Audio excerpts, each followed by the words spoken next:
We bring you anti-fascist greetings from the Jewish Socialist Group here in London. Back in 2019, some of us went on a 5-day study trip to Warsaw. Whilst there, it was a joy to meet many, often young Polish socialists.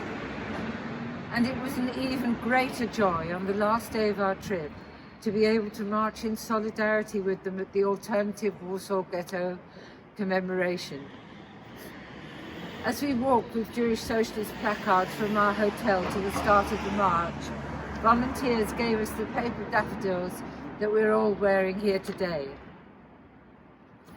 I felt so proud to be assembled on the eastern side of the monument of the ghetto heroes, and to march together with those who shunned the official, militaristic, Polish-Israeli commemoration gathered on the other side of the monument.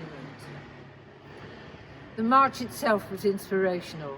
We stopped for songs, readings, poems, and to honour the ghetto fighters at the sites that commemorated them. I will never forget it. Solidarity is our weapon. Solidarność nasza bronią.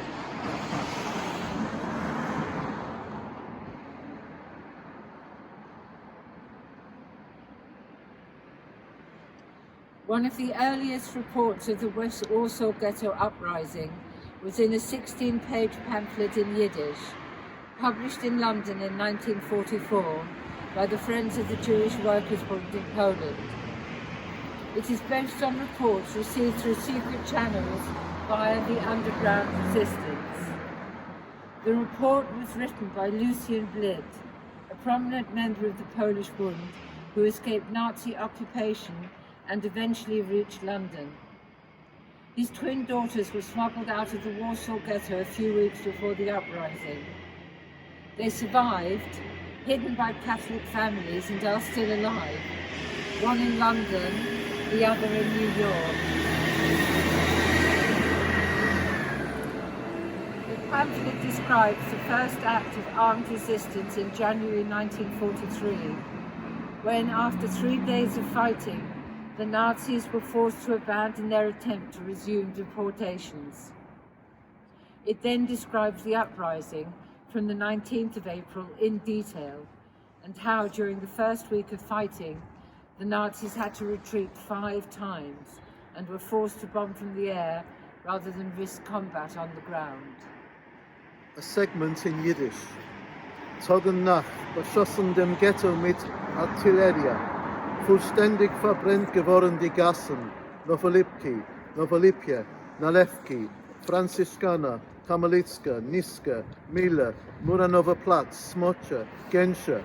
Wird sich verstellen, wie viel jiddisch Blut hat eingesaugt der Bruch und wie viel gesieße Krächzen haben sich ausgemischt mit dem wilden Quitsch von die hitlerische Chaos.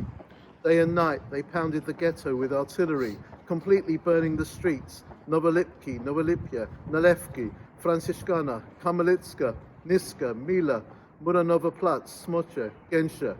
Imagine how much Jewish blood has soaked into the hard cobblestones there, how the groans and cries of the victims mingled with screams of wild delight from the Nazi beasts.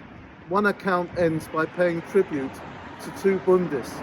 One was Michał Klepfish, who was hiding outside the ghetto, making improvised weapons and smuggling them in. He took in his last consignment shortly after the uprising started and was killed the following day. He was 30 years old. The other was Szmul Zygielbojm, a Polish socialist and trade union leader who died in London. After openly defying the Nazis in Warsaw in late 1939, Zygielbojm was hidden, then smuggled out of the country in early 1940 with a mission to tell the world what was happening to the Jews under Nazi occupation and pressurise those with power to take exceptional action to save them. From March 1942 to May 1943, he represented the Jewish Workers' Bund on the National Council of the Polish government in exile here in London. He lived round the corner from where we're standing. That year he sent letters and telegrams to politicians, diplomats and newspapers. and spoke on BBC radio and at public meetings, passing on information sent through underground resistance channels in Poland.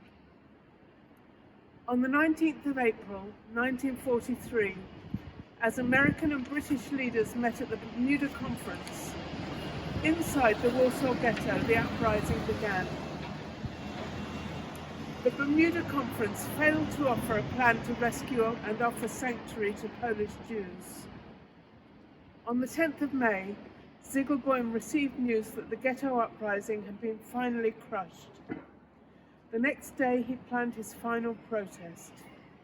He wrote some letters, then that night he swallowed poison. In his letters he wrote, "I cannot remain silent. I cannot live while the remnants of the Jewish people in Poland, whose representative I am, are being exterminated. My comrades in the Warsaw Ghetto perished with weapons in their hands in the last heroic battle. It was not my destiny to die as they did together with them, but I belong to them and in their mass graves.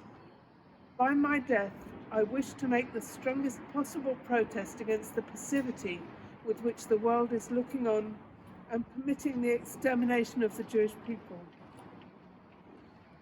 In May 1996, 200 people filled this street as we mounted a plaque to Zygielbojm.